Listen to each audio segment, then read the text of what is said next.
We think the world has remained the same. But it has changed forever. It could be called a war. Though with the war, it is simpler. There are winners, and there are losers.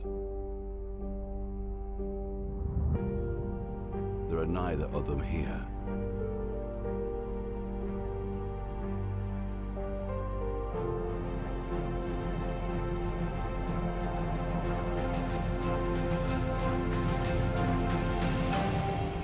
There are simply survivors.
The new world has no rules, and it doesn't forgive mistakes. There is but one law: not to give up till the end.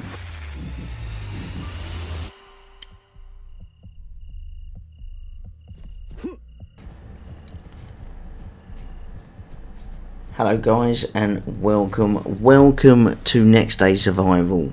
What is it? Well, Next Day Survival is obviously a survival game, but it's got the elements of RPG. Its action takes place in an Eastern Europe country that I believe is Russia, a large part of whose territory is contaminated with toxic fog.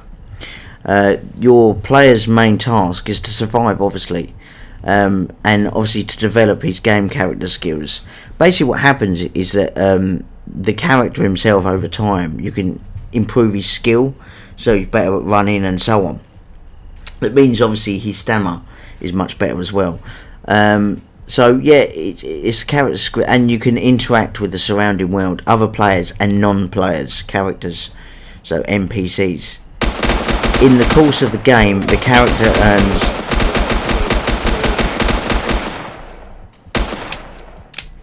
a reputation which gives him the chance to join various functions of survivors, each with their own features and limitations.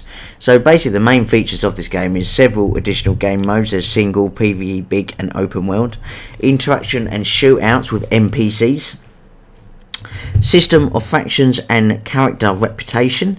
There's a skill system, variety of transport, so you know there's a lot of things you can drive. You can also obviously get jeeps and so on. Story and quest related factions, so obviously there is stories and missions to complete to get you as a better and a bigger person as better. There's crafting, so obviously you need certain, again it's like survival games, you need to put stuff together to make something. And obviously there's interaction with the environment and obtaining needed resources. You need clothes to keep warm, you need drink to obviously down the thirst, and you need food to stay alive. Extensive system for managing characters' health, so you will get ill in this game. So yeah, you will find that, you know, you might get a cold or flu, or you know, you might have drunk water when you shouldn't have drunk water out of a lake. That sort of aspects of it. It's a good game. It is early access. It came out on the 20th of July, I believe. Yes, it did. Obviously, the gene of this game is basically, I would imagine, action, indie, RPG in early access. Again, on Steam, it has got very good ratings. It's a very, very, very good early access game. Again, it's not made by a massive company. It's quite individually and family orientated. But yeah, it's. I've got to keep saying it, and I will keep saying this through the course of this little introduction here, that this game is absolutely brilliant, and the price of this game is, wait for it, $8.99. $8.99. $8.99. I'll say that at the end and see if you think you'll agree with me that this game should be much more than that. I'm not moaning about it, but what they've given you and put into this game for $8.99 on an early access is quite good, to be honest. So yes. So, what is it? Well, as you can see, I've got some gameplay running in the background so you can see what's going on. Again, you know, at the moment we're in the woods. It looks like it's based from Russia. But yeah, we are in the woods, as you can see here. Very foliage and the trees and stuff like that. There is about 30 people per server. And it is quite intense sometimes. Again, there is weapons. There's quite known weapons like from player unknown battlegrounds, AKMs and so on. Again, when you're in the forest, it's quite good, apart from that there is certain issues that there is bears and wolves on this game, and they will attack you, and if you haven't got any line of defense, then you're gonna die. Bringing me on to dying, if you do die in this game, you can respawn, but you won't respawn where you died. Now that obviously means certain things. Yes, it does, yes. It means some other player can come along, see your body that was already there died, and nick all the stuff out your backpack. Yes, you can get a scavenger little fucker, come along and nick all your stuff out. So when you come back to respawn, you go back to where you were, it's all gone. I know that because that's happened quite a lot for me, unfortunately.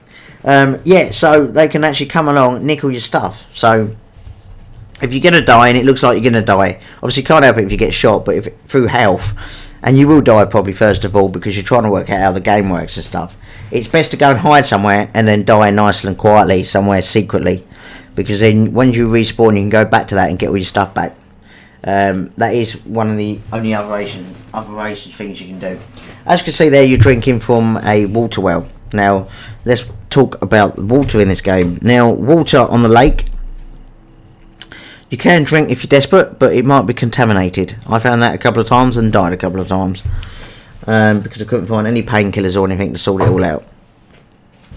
Now there is water wells across the site, across on the map, so it's probably best you stick to the water wells that are across there. As you can see there, dead bodies flying around. Like I said a minute ago, you know, you can go up to a dead body, see what they've got in their backpack. Might be something good. Or someone might have gone there and scavenged it already. But it is worth having a look. As you can see in front of you here, this is a storage. Now this brings me on to the storage area. Now storage on this game is pretty good. Not very much so in backpacks, because the biggest backpack on this game can hold 29 slots. Yes, it sounds a lot, but isn't a lot at all. You can really fill that up with loads of different cushy stuff, but obviously on this game you don't get that much because it's a survival game. So you will fill it up in probably most of the shit you don't really need, but you're going to take it anyway because you're worried that one day you might end up wanting to use it. So what this happens is that the right hand side is the storage bit. So when you get up to that bit that you saw a minute ago, you move everything to the left hand side to the right hand side. So you transfer it through backpacks.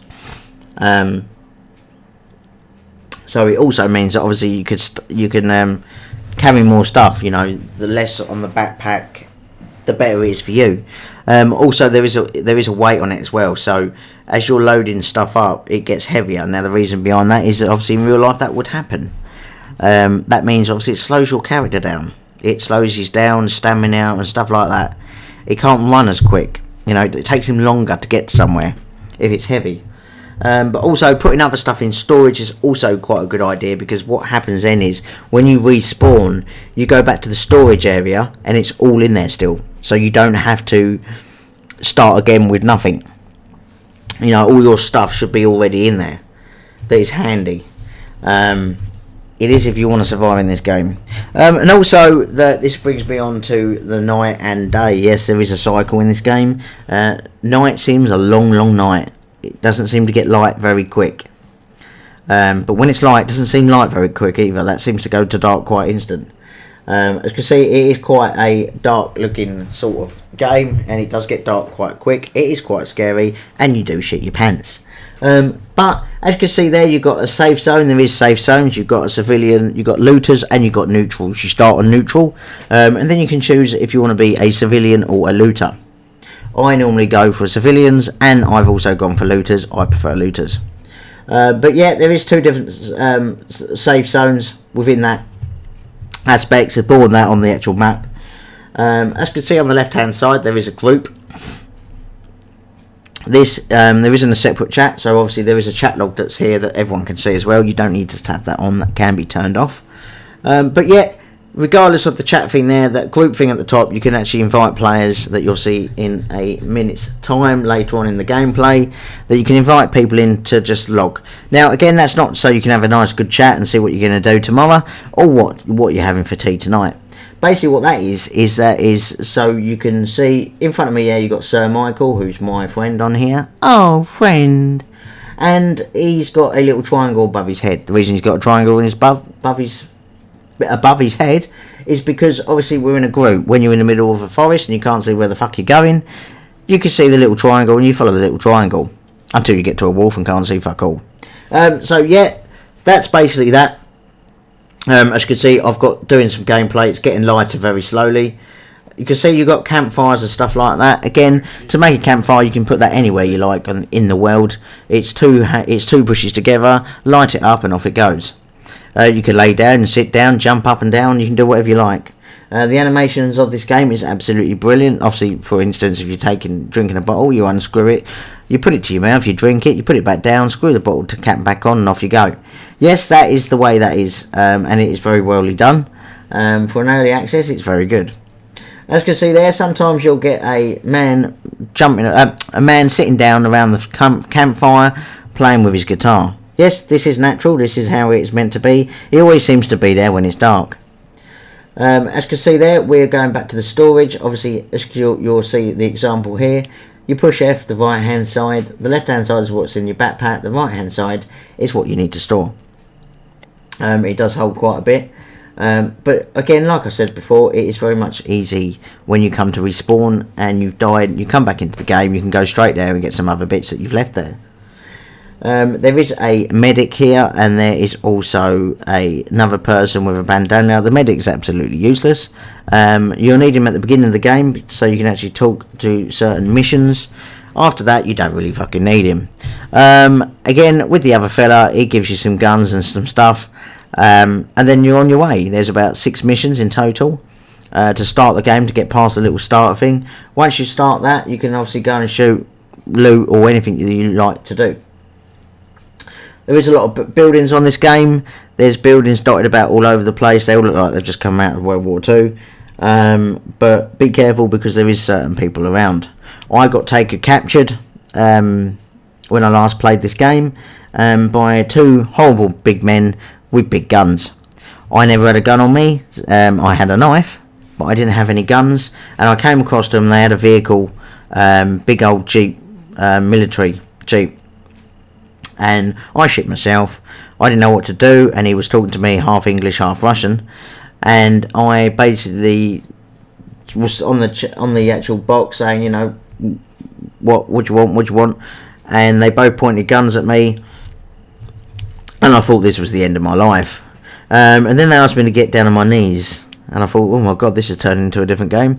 But yeah, if you push B on the controller, B on the keyboard, that you can actually go down and surrender. So I had to get on my knees and make them dirty, and surrender by putting my hands above my head. After that, he said, you're free to go, and have a good day. So I got off and walked quite slowly. I was going to get a gun and go and get them, but I decided that not to, because I had fully military gear on and I didn't have a chance. So that is a part of the game. That does happen. Again, it's probably not worth shooting, because basically what you're going to do there is they're going to shoot you, you're going to die, and then they're going to loot your body. So the time you come back, they won't be there, but they've nicked all your stuff and left your pants. So yeah, that is one of the downsides of the game. Once you're in a safe zone, in any area of the safe zone, that you will not be able to get shot. It is a safe zone, and that's the reason why it says it. As you can see here, we are just coming back into the camp bit. Again, the camp has always all got loads of bits and bobs, which is X in the camp here, and then we're going away. As you can see, it's getting lighter. It seems to take a long time. There is helicopters, vehicles, and all sorts of stuff in this game at the moment. You can't actually use the helicopters, but it's always worth looking into the helicopters to make sure that there's no loot in there that you might need for later on. Again, loot does respawn very quick, and makes quite a good gameplay experience. As you can see, there's a lot of talking around and seeing what we're doing. Again, Sir Michael was quite good to show me the game and show me a little bit how to play it. So I learned a little bit more. Again, I like the forage, I like the foliage of the actual forest. But again, please be aware that there is some foxes, fuck that for low roll bollocks. Please be aware that there is some wolves and bears. The wolves aren't too bad, you can get a knife and stab them up in the throat, but the bears take a bit more time. It's probably worth using a gun, to be honest.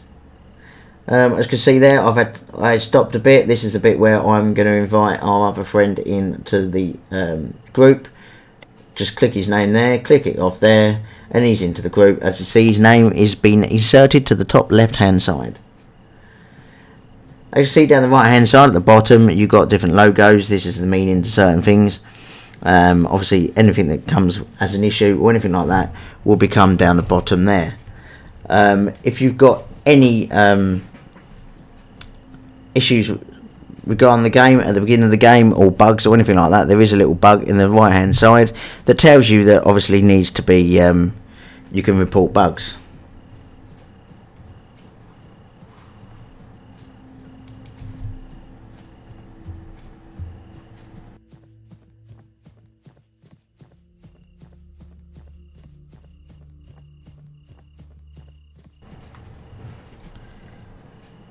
So there you can see that we're in the bushes going through it. As you can see, it's quite an intense sort of place.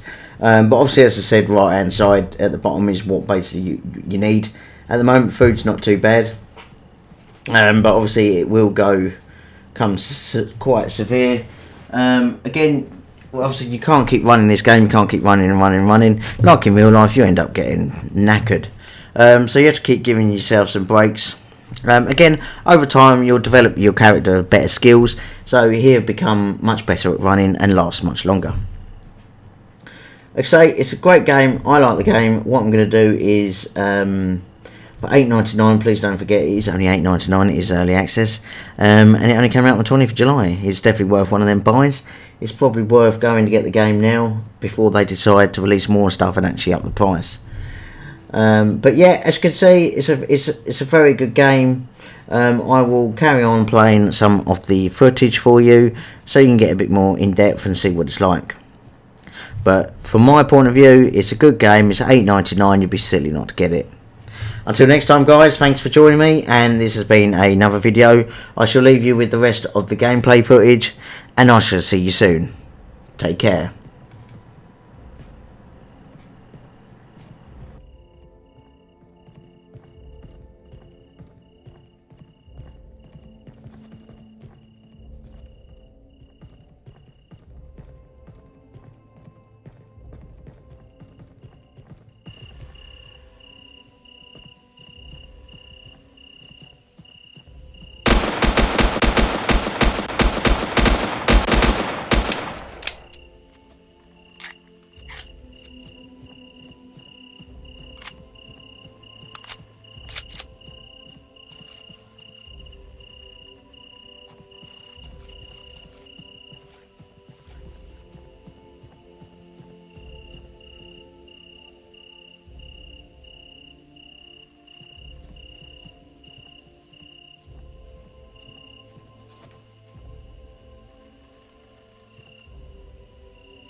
look.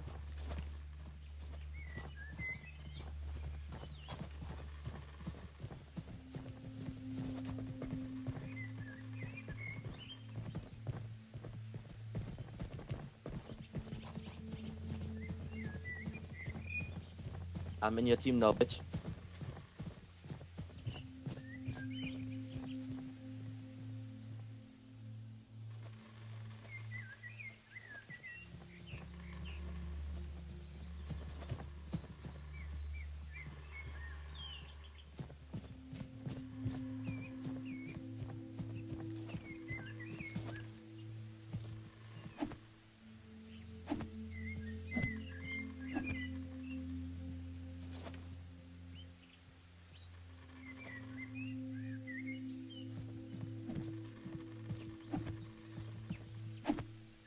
You really want to kill a looter?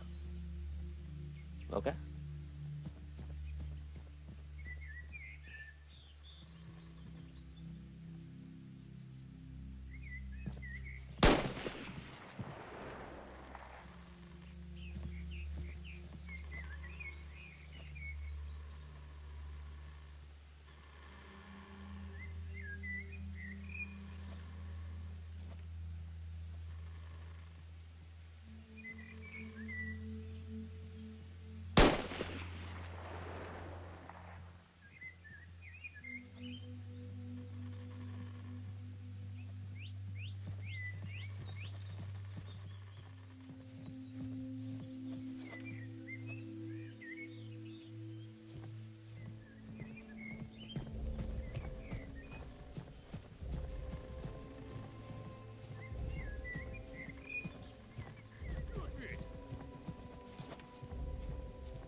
Bye.